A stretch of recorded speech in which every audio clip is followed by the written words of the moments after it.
Okay. Mary. Come on. After 5 minutes, it will. Can I have curry? No, I'm not recording. But then Ah, in a recording. Oh, don't touch. Don't touch. We go cry. Come on here.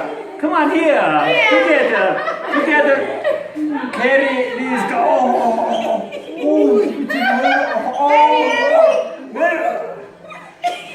Janet, come on. We don't carry here. Mouth butter. Cannot carry it. Yes, Janet.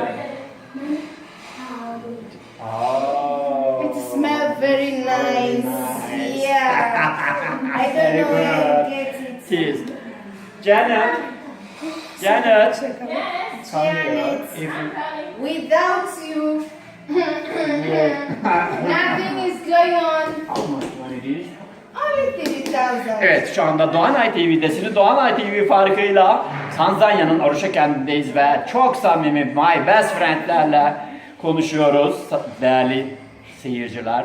Ama siz Doğanay farkıyla Tanzanya'dasınız. Evet. Ve karpuz. Bu karpuz Mary'nin ve Mary bana asla vermek istemiyor. Okey. Şimdilik Tanzanya'dan bu kadar. Başka bir yayında görüşmek üzere. Lütfen kendinize iyi bakın.